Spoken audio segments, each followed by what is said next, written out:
3 lives, a lost mother, and how an instrument can bring father and son close again. Alessandro shares many of his most private experiences in episode 15. Thank you for your trust, and we hope you enjoy listening to the Walky Podcast.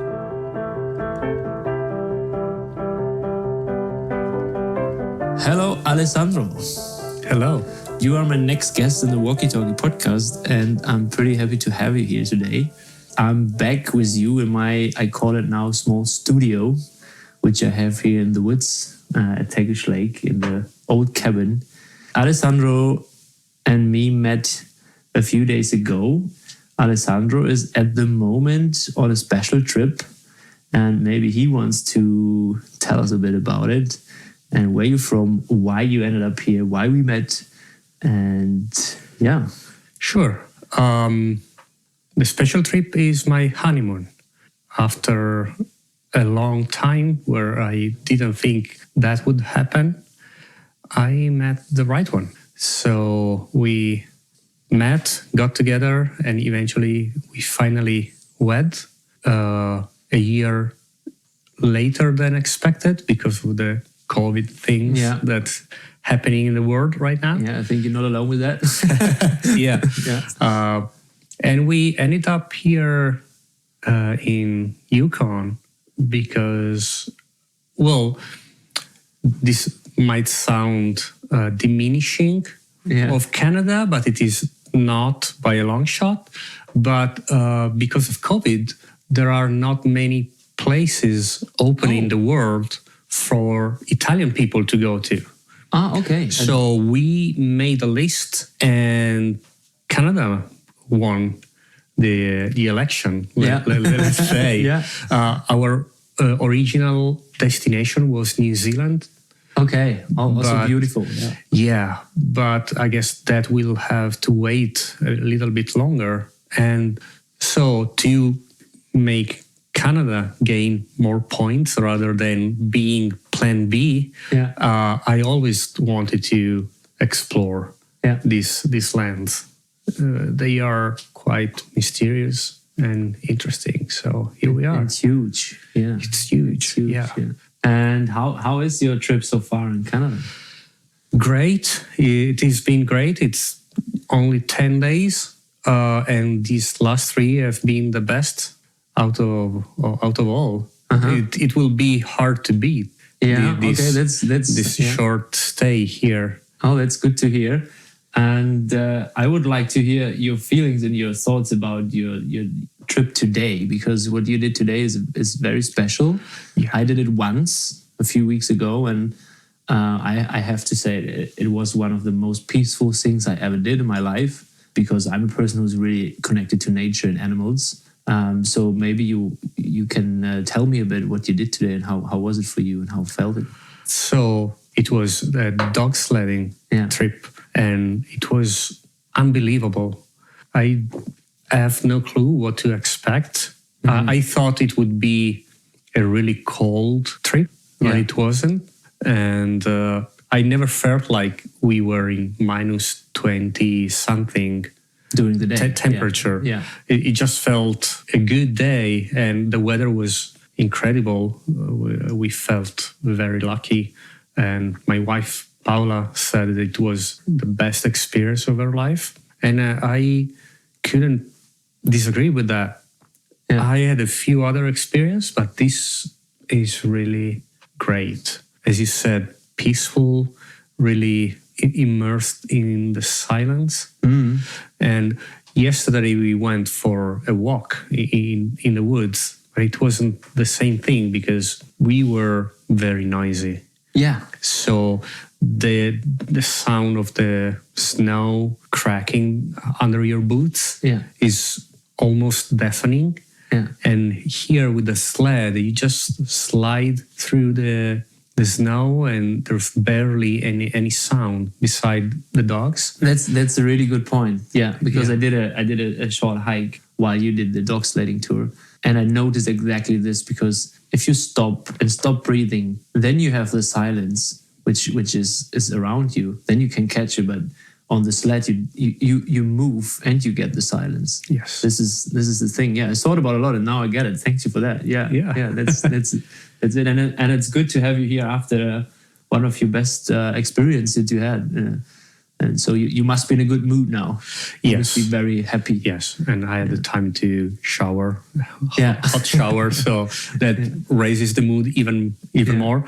Yeah. But yeah, it was great, and the fact that they let me ride the sled, even if I was in the back seat, but not just sitting in the sled, was the additional excitement. Yeah, you're quite active. Yeah, but more than that, is just like you're in it. Mm. You're just not a passenger. Yeah, you feel like you're doing something, and I tried to learn as much as I could in these few hours from the guide, and I was trying to clumsily mimicking her moves. Yeah, and I managed to fall only twice. Oh, nice. So I guess that that's a good experience. Yeah, that's good. Cool. And where are you from in Italy? Because the nice thing is when you arrived, and I noticed that you're from Italy, I remembered myself a bit back to last year when I was in Switzerland in the Italian part, where my sister lives, and I met so many great people over there, and started realizing that I can understand a bit Italian, which is maybe different to your Italian, but your wife is talking a lot of Italian with me, and I noticed that I still understand a bit. Okay, which is really nice. So where are you from in Italy? We are from a city in the northwest that's called Torino. Yeah, it's one of the biggest city of Italy. Yeah, and she's trying hard to speak English, but as soon as she finds that people understand her when she speaks Italian, she just goes full Italian. I've never been in Torino. Mm-hmm. I have a kind of a picture of books and stories which people told me, but how would you describe Torino as a... So it's very close to Switzerland because it's a less than 2 hours drive to get to the southern border of Switzerland and the Ticino region that you're familiar with. It still is an industrial city. It's part of the industrial engine that keeps Italy going. Okay, yeah. We're home to the biggest car factory in Italy that's called Fiat. Mm. And now it's called Stellantis after the fusion with the French. Since when? Officially this year. Okay. So it's probably at the beginning of the year. I kind of lost track of that. Yeah. We're still, I worked there. So we're still, having the wheels rolling to set in the new organization, let's say. So yes, it's industrial, car factory, a lot of services. I think that's how most Western countries are moving to. We are kind of, it is kind of shadowed by Milan, which is very close by, and it is attracting and taking most of the glory. I don't know how what to say about that, but they are more active. Torino is more laid back, kind of passive. We get the ideas, we start things, and then other people come and hey, we did this. It's now we did it, and you took it. But I don't want to sound like a whiner. Yeah, it's just like a lot of good ideas come, and then historically, it was where the short kingdom of Italy started back in the 19th century, and Torino was the first capital of Italy. Oh, okay. And then, from 1861, I think, when there was the declaration of the Kingdom of Italy, till 1866, when it moved to Florence, and then 4 years later went to Rome, and Rome has been the capital. That's why I love talking with strangers and having this conversation, because I can always learn. Yeah. Yeah. What do you think about, we talked a bit about already, a few things. What do you think or feel about encountering or encounter things, people, whatever, it can be everything. What do you ever thought about what it means to you, or what it... I look forward to it. I don't like to be the typical tourist that travel into a country, takes pictures that everybody takes, and visit the places that everybody visit. Yeah. I cherish the most the experiences that I do when I'm not a typical tourist. So I try to go, say, behind the corner and try to meet the local people. Yeah. Not just a guide. Yeah. Or, a museum curator or stuff like that. I want to sit down and have a chat with people to learn more of the culture that I'm visiting, and try to learn how to be more respectful of that culture and getting to know it. Oh, that's great. Yeah, because I have this opinion in myself as well. I traveled a lot, I would say, and sometimes I travel like a tourist, and I felt always uncomfortable with that. And I noticed, like you, like if I want to travel, I want to be connected to the place where I am, and I want to understand minimum a bit how it is to live where I am and how it is to be there, and be connected. So you would say like you are a person who's open for encountering things. And you're looking for it as well, like absolutely. You really, I try to experience the most of what I encounter. If I encounter something that I'm uncomfortable with, I just say no, thank you. Yeah. But I try to be open about what I meet. Yeah. And you, so we had a short look in that you are working for Fiat. So what are you doing there? And I know also that you lived a while not that far away from here, I would say. It's far, but on the map we would say it's not that far. Yeah, compared to Italy. Compared to Italy, yeah, exactly. Yeah. So right now I am a test engineer. I test mobile apps and website connected to the vehicles. So modern vehicles, especially the electric ones or the hybrid vehicles, they collect a lot of data from the sensors that are installed into the vehicle. They have a router where all these sensors are directed to, and then they send this information to the cloud.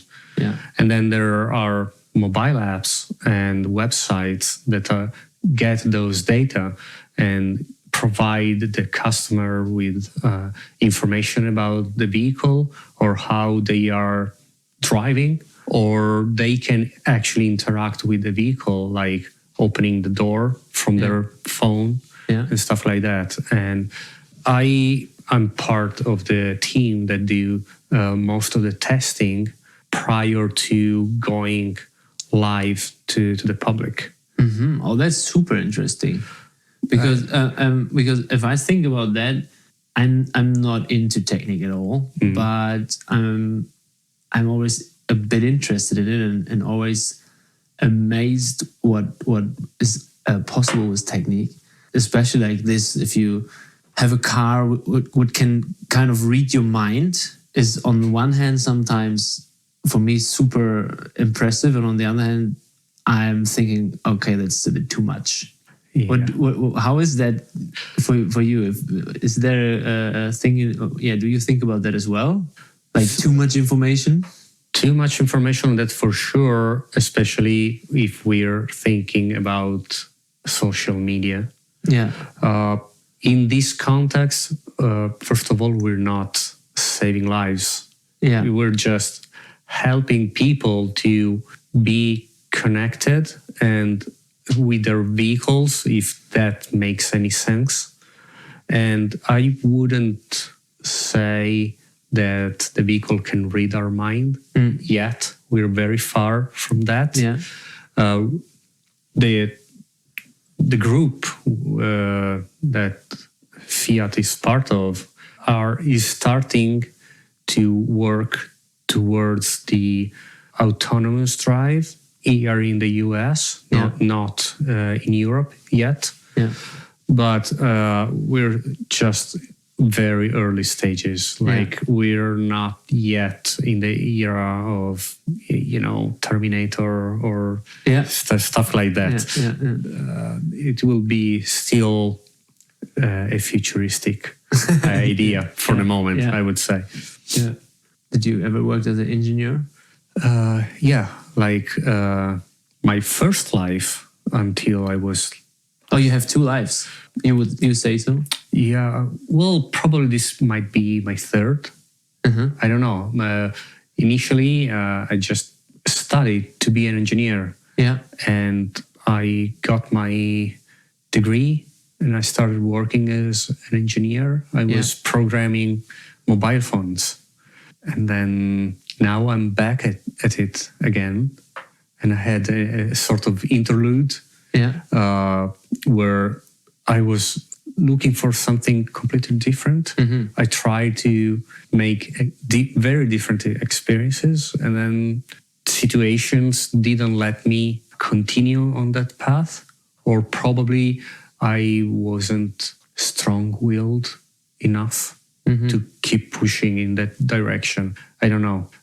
Probably it's a bit of both. It's a mix. Two so things.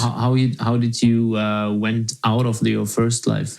That happened when, unfortunately, when my mom died. Yeah. So my parents were divorced when I was very little. Yeah. And then she remarried. That was cute because she started dating this guy and they lived together for many years. And then when I was 18 or 19 years old, they decided to get married. And I got to be my mom's best man. Oh, yeah. And his son was his best man. Yeah. So that was kind of cute to do. And then life went on, and then things went downhill, I guess. So he decided to get a divorce. So my mom decided, I would say she went blank. You know, when a television loses its signal and went... To me, the only explanation that I have is she went something like that. Yeah. And she took her life. Oh, by herself? Yes. Okay. So intense. That was kind of a shocking moment. Yeah. And 2 days later, we were living together, and we were living with my grandma, her mother. And how old were you when that happened? 35. It was 2010, so 11 years ago. Yeah. And 2 days later, my grandma fell and she broke her bone, her leg. Yeah. So she went away for 2 months in the hospital as well to, get an operation and recover. So suddenly I went from living the typical young person in Italy, where at 30 plus years old, you're still living with your parents and they take care of everything. Like I think we have this reputation of being mama's boys, that mama always take care of everything. Yeah. All of a sudden I feel like in a Pink Floyd song. We go late in this direction. Yeah. And so I went from that to now, how do I run my life with no guidance? I don't even know how to pay bills, because I always took that for granted, that someone else would take care of, and I wouldn't know what to do. And I kind of started thinking about going on a journey. So I was like, okay, what should I do now? And I saw only two options, actually.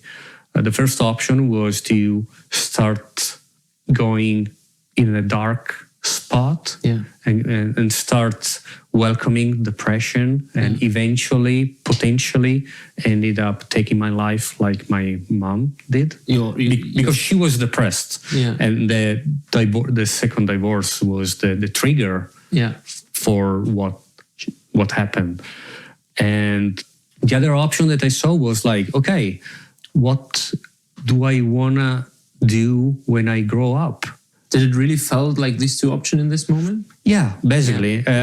Probably there were more, but I didn't want to keep doing my life like I always did, like nothing happened, and not take the moment and make a change and start living a life that was worth living. Like I felt when I went on to this, sort of self-analysis, I realized like what am I doing? Really nothing. I eat, work, sleep, and repeat.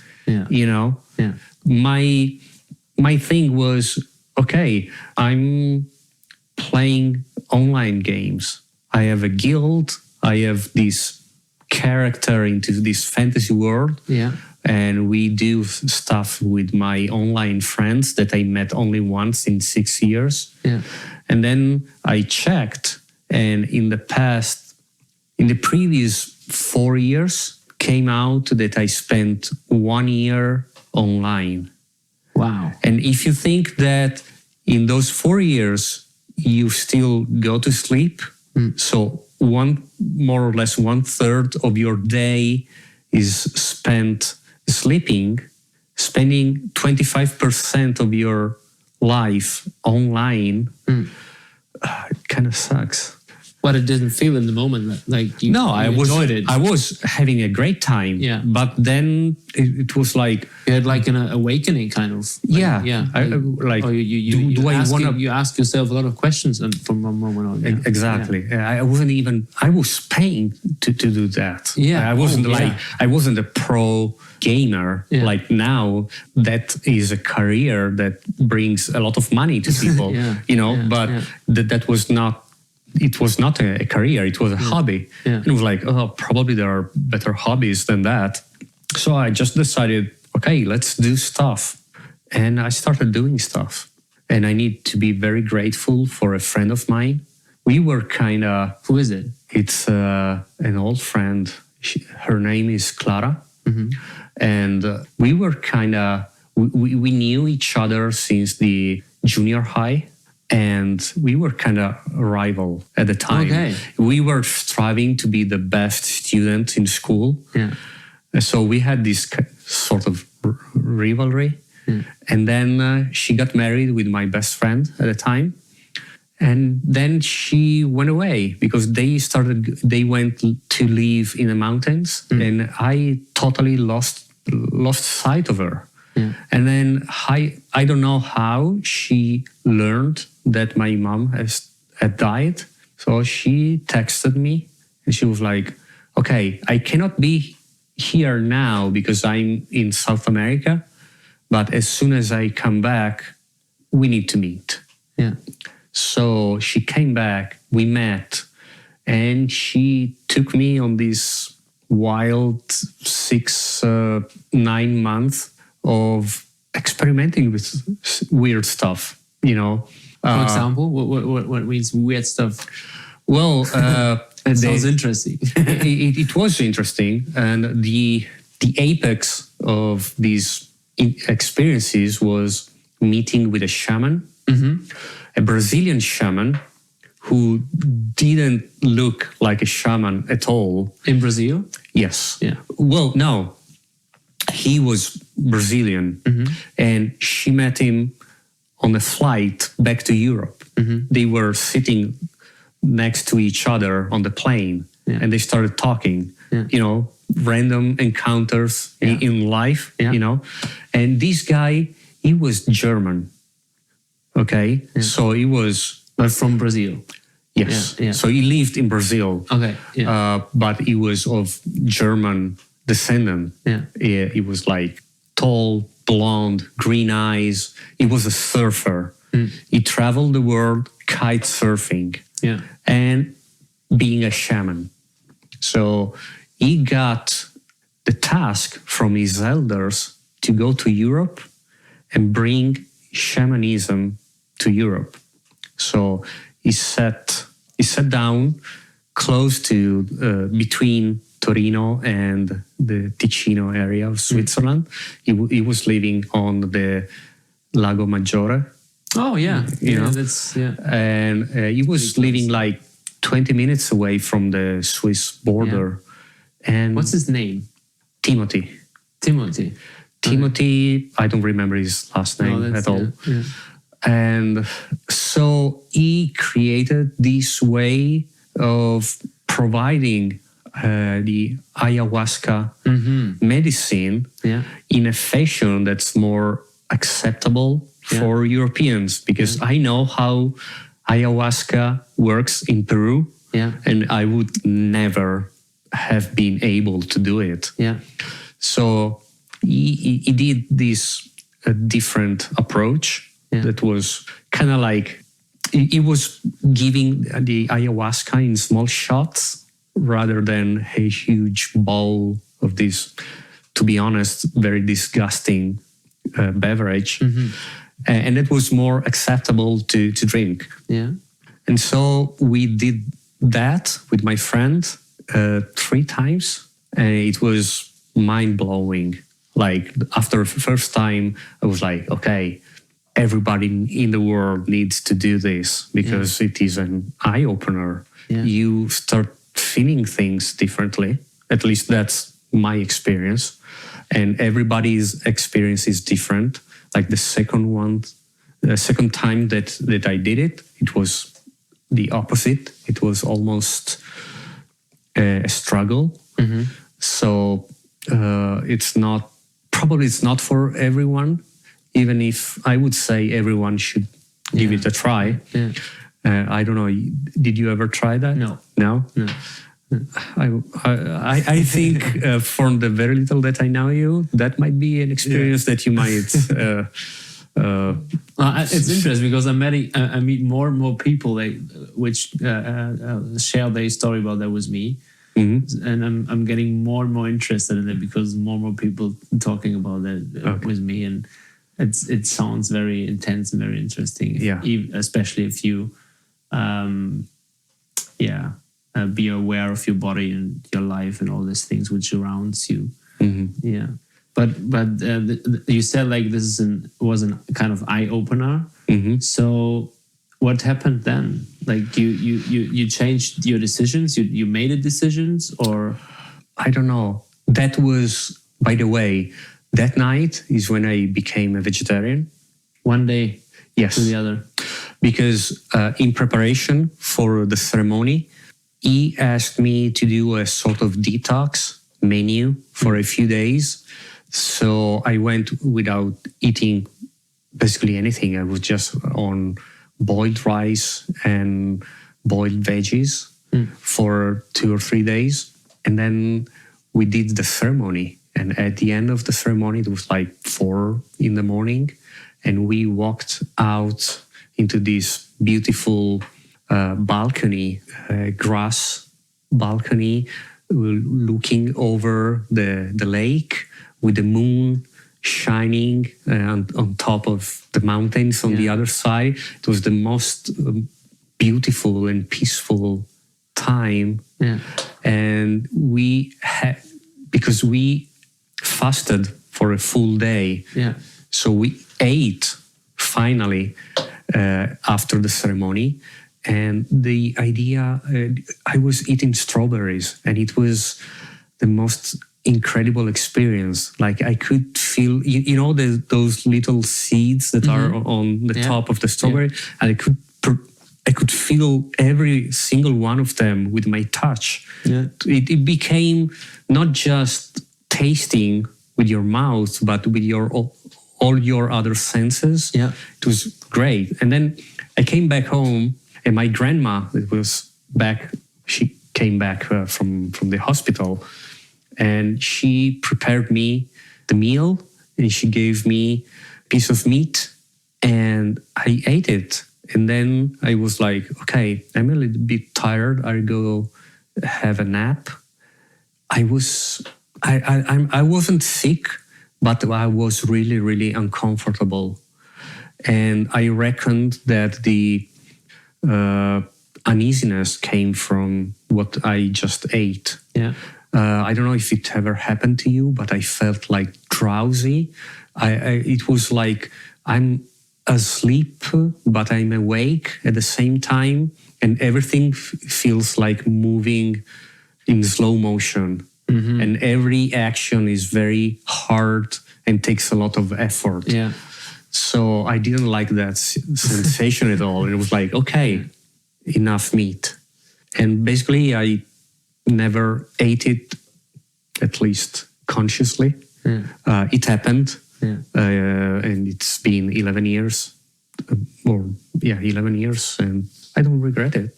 But this series of events led me to be living close to where we are now.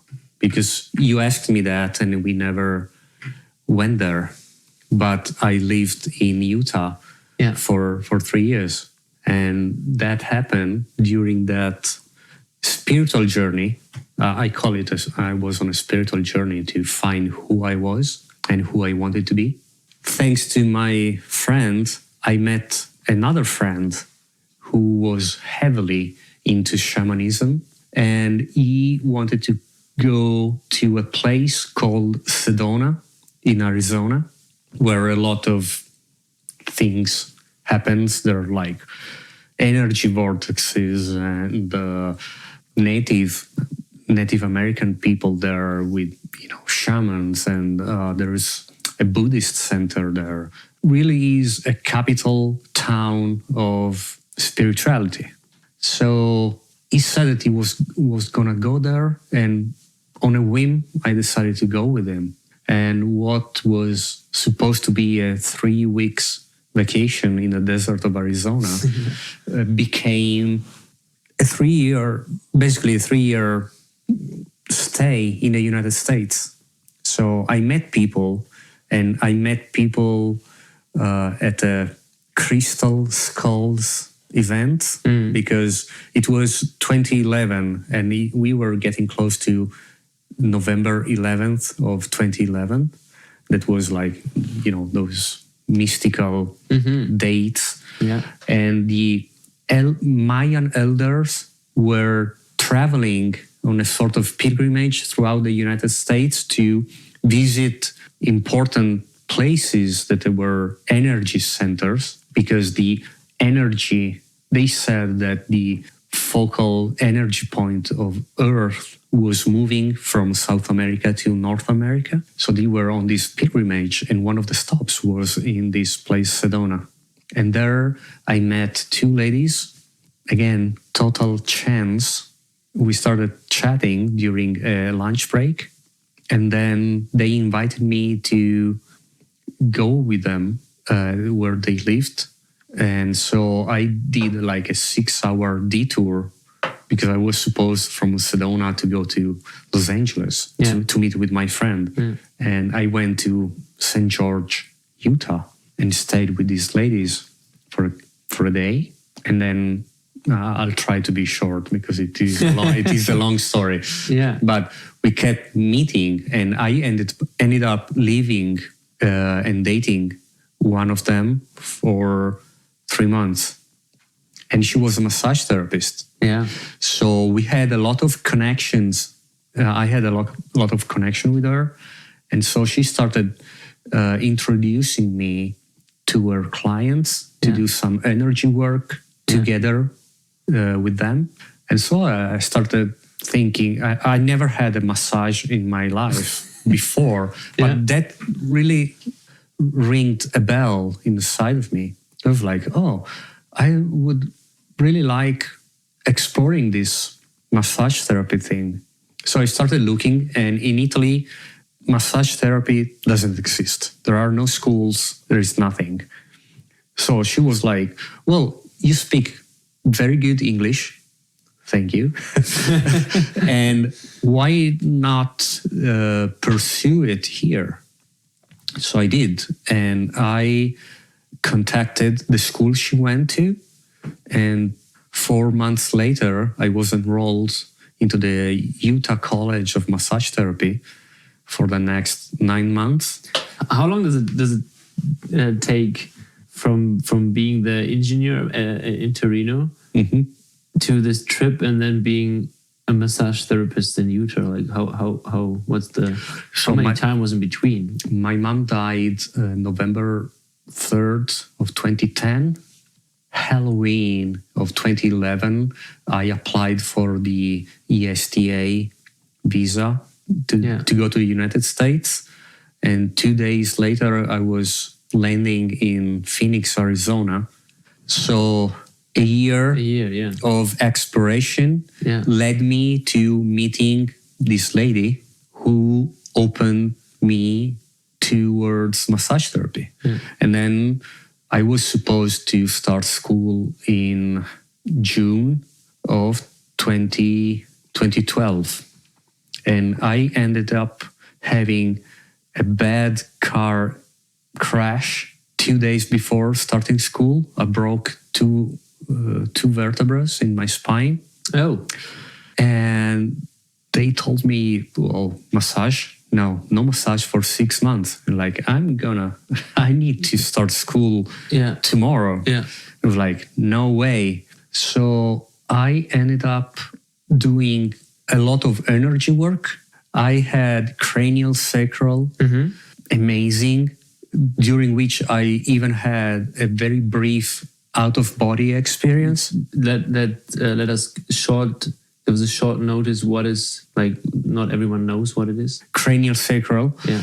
It is a massage techniques that involves rebalancing the spinal fluids that flow in our cerebral cavity and down our spine.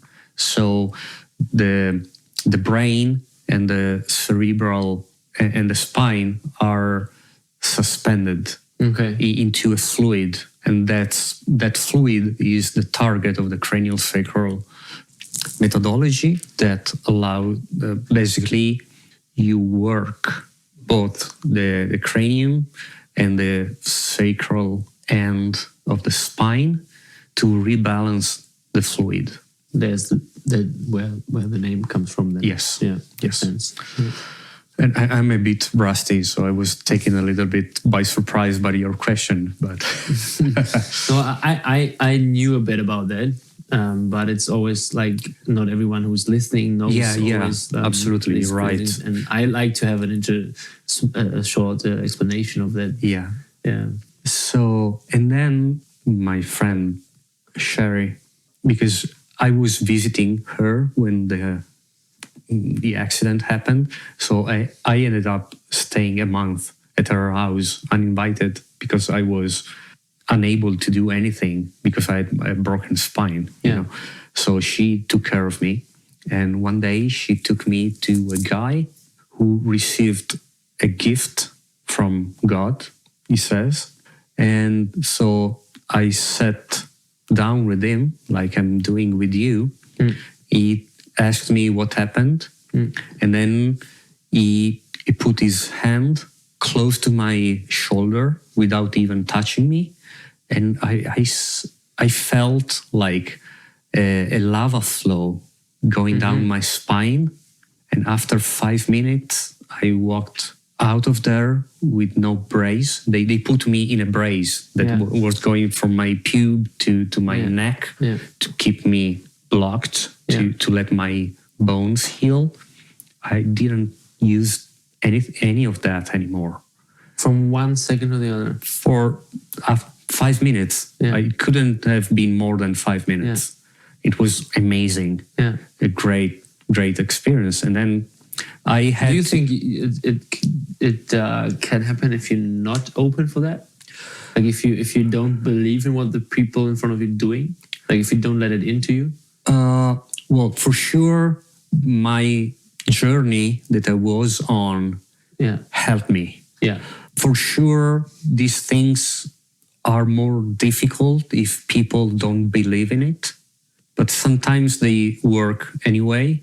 But, they say that for people with addiction or people with depression or with mental health problems, they say that it's them that have to want to be cured, to heal from those problems. Nobody can force them to heal from the addiction or the whatever they have. So to answer your question, probably my openness at the time. I cannot say that I'm as open as I was back then, but at the time that helped me a lot for sure. And then you then you stayed a while in Utah. I went to massage school. Then you worked as the massage therapist. No. I did a few internships, but because I was a student, I wasn't allowed to ask for money, and I wasn't even allowed to accept money from people that I worked on that would be willing to give me money. And then I tried to remain in the States and work as a massage therapist, but it didn't work out because the rules to stay in the United States for work require you to be employed by someone, and you need to use a 4+ years degree in order to work and do a work linked to your degree. So the massage therapy diploma is it is a college, but it is a vocational school. It is only 9 months of school, so that doesn't qualify. So I couldn't work. I should have opened a business and invest a lot of money in the business. I was in touch with a few lawyers that were dedicated to that subject, and basically they told me it is a very hard road that you're going to. And 3 different lawyers, including one of the founders of the law firm that is the Mormon law firm that follows the business of the church, told me, you wanted to stay in the United States, get married. That's the easiest and more common way to get the visa to stay. And honestly, I didn't feel like trading a marriage for a passport. So I was like, okay, probably this is not meant to be. And I went back to Italy. This is where your third life started, kind of? Yes. So I tried to work as a massage therapy or find a way to work as massage therapy in Italy. Very complicated, including the fact that Italy is not really ready for massage therapy to be there, because most of the people that I talk to think about massage therapy as a covert op for prostitution or stuff like that. There are a lot of massage centers in Italy, but they are like Chinese massage with the happy ending included. Okay. I saw we are far away from this finally, but we are okay. So I was like, well, no. And then I offered massage to a lot of people. They're really interested. Oh, you do massage. Oh, I'm blocked. My neck hurts. Or they're like, okay, let's meet and do it. And they always back off. So making excuses. And then being a guy in the massage therapy business, it's also harder. Yeah.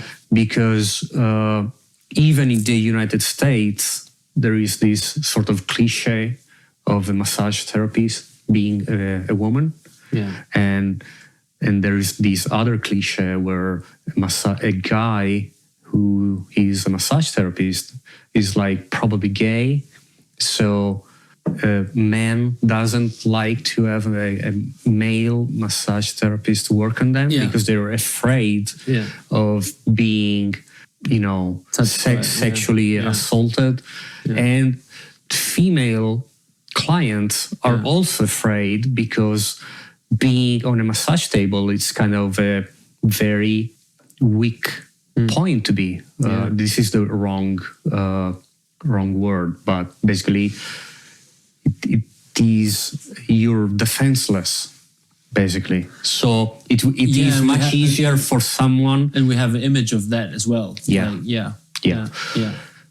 But, lesson number 1 in massage school is professionalism. You are doing a job, you're doing it professionally. You never touch people with an intent that's not the intent of healing them through massage. Why would I certify as a massage therapist to become a sexual predator because I want to touch you? Yeah. That would be that would be a stupid move to do, but perhaps people don't get to that level of reasoning. Yeah. So was it the reason for going back to to work as an engineer? Yes, I tried for 6 months to find a way, and I couldn't find it, and so at the end, I was already living. I've been living for the past 3 years with my inheritance that my mom left me. And it was like, I also need to take care of my grandma because she's getting very old. So I need to start having a job and income again. So that's how I became an engineer. I came out of retirement and started working as an engineer again. So back as an engineer, as working for Fiat, and now you're here on your honeymoon with the right person, you said. Yeah. How did you met? And I know that you have an interesting hobby together, which you figured out. Was it a circumstance that you figured out that you have this hobby? Or was it you knew that before? No, we didn't know. How did you met and how? Online dating. Okay, yeah. Occasionally it works. Yeah. And the peculiar thing about our online dating is that she was the first and only person that I contacted through the online dating app. Yeah. She started the online dating 6 months earlier, and she said, okay, I will try this thing for 6 months and then I will delete it and never think about that anymore. And so my first person that I contacted through online dating, I contacted her the day before she was to delete the app. Okay. So you had a good timing. Yes. Again, a chance meeting where the odds are totally against you, but things happened. And there would have never been another way that us two could meet. Yeah. Because we had completely different lives, completely different jobs, completely different friends and circle of friends and things that we used to do. And that even if we were living in the same city, which is huge, but not as huge as it seems, because it always ends up, oh, you knew that guy? Yeah, I know that guy too. Or it's, the theory of the 6 degrees of separation. Yeah, it started when I heard the first time was 7. Or 7, yeah. And then I'm already heard about it's just 4, so maybe there are different So there are different signs theories about it. Yeah, Yes. different theories. But yeah, so we met. I contacted her. Actually, I had a friend of mine write some stuff to her, pretending it was me, because I'm totally socially apt. Yeah. I'm not good at socializing with people. I'm getting better as I get old, but I'm not really good at that.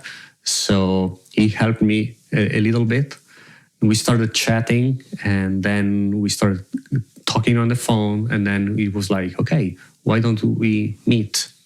We met, and we went to a photography exhibition. And after that, we went to live music, because a friend of mine was celebrating the anniversary of his music shop. So he was playing, so we went to see him play. And after that, we went for dinner, and like nothing, 8 hours passed. Yeah, we found out we had a lot of things in common. Yeah. And the first things that we found we had in common was music. So the hobby that you refer to is guitar collecting. Yeah. Exactly. So I always wanted to play guitar. I was very bad at it, but I bought a few, especially when I was living in the States, because in the States, guitars are way cheaper than they are in Italy. So I came back with a couple guitars, and then for the first Christmas, we gifted each other a similar white electric guitar to each other without each other not knowing about what we were gonna. Isn't that crazy? Yes, Yeah. absolutely. Yeah. And we both bought the guitar in that music shop. In the same studio, okay. Yeah. And the guy at the music shop knew what we were doing, but he kept the secret. He was very good. Nice, yeah. And now she's more into photography, and now I'm trying to learn how to build guitar instead of buying them. That's what you told me yesterday, yeah. And this is a really, really nice goal which you have. And maybe we can close this episode with the beautiful story which you told me about the guitar which you kind of built with your father. Yeah. Because there is another interesting relationship which is included in this story, and I would like to hear that. Sure. Maybe at the end. Yeah. So, as I mentioned at the beginning of our conversation, my parents got divorced when I was 4. And basically, I never knew who my father was. We occasionally met when I was little. Yeah. But then when he had his son, the connection ended. Yeah. More or less abruptly. So for more than 30 years, I didn't had any connection with my father. And he connected back with me when my mom died, but we didn't really have anything in common, or we didn't know each other. So for my birthday 3 years ago, my wife, instead of gifting me another guitar, gifted me a build kit guitar. So I had to build it. And I connected with my dad, and I asked him to help me out with that project, because he's very good with anything that has to do with doing things with your hands. Yeah. And he had a wood shop where he lives, and he had the tools. How was it for you to contact him and to ask for that? Was it like you really felt like I want to do that, or was it like how did you feel? To be honest, it was Paula's idea, not mine, but it was a very good idea. Yeah. Because I was trying to find a way into my dad. Yeah. And that was a good way. because I had the chance to see him do what he's best at doing now that he's retired. And I was like, I had to fight a little bit with myself because he went into tutoring mode. So he was, hey, you should do this, you should do that. And I was kind of like, hey, dude, I'm old enough to do my own mistakes and learn the job by myself. But I was like, no, don't say that, and listen. For once, listen to your dad teaching you. Like it should have happened 30 years ago, and it never happened. So we built a guitar. We painted a guitar together, and I included a little memorial to Paula's dog that died during that period. You showed me the picture that the footprints of the dog is on the guitar as well. Yeah, which is beautiful. Yeah, and the dog was cremated, and before we cremated him, we took the footprints on a chalk, and I had to steal the footprints without Paula noticing, because then the guitar that was her gift to me for my birthday became my gift to her for her birthday the next year. So I surprised her with the memorial for her dog. How many guitars do you have in your room now? 20 something. I kind of lost count. And how's your connection to your dad now? Better. Not easy, because, as I said, I'm not very good with socializing. He is even worse than that. So it is a struggle. Sometimes are better, sometimes are worse. I'm not used to have a dad, so sometimes I forget to do a simple thing like picking up the phone and give him a call to say, hey, how you doing? So, still a work in progress, but better than before. Exactly, that's what I want to say. Yeah. Alessandro, thanks a lot for sharing your story. Thank you for having me. For sharing a very, very interesting thoughts which you encountered on your journey. And I'm looking forward to have a picture at someday from your guitar, from your own made guitar, hopefully. Yes. And maybe I can motivate you a bit. Yes. With that, I'm going to, when I come home from the honeymoon, I will furnish my little man cave that I'm putting together to do that. So hopefully by the summer, some prototype will be ready. So I will be happy to share the actual process with you. Yeah, let's do that. Yeah, I'm looking forward to that. It's very interesting. My sister built once her own violin, and when she talked about that, and I know a bit how the process was for her, and it's like for her it was the really, really intense and a great thing to do to create your own musician. And after the playing, then I know that she's still very happy about that, and it's a great story. Thanks very much, Alessandro. It was really nice to have you. It was a really nice conversation and a really nice encounter, which I met at my work here randomly. And well, it has been my continuing thread for the past 10 years. Random encounters with interesting people and sharing stories. So thank you for having me. And you're more than welcome. Yeah, that's exactly what I'm trying to do, is sharing conversations and thoughts and kind of everything with the world from different people like you, and because everyone has to say something, and Thank you very much and take care.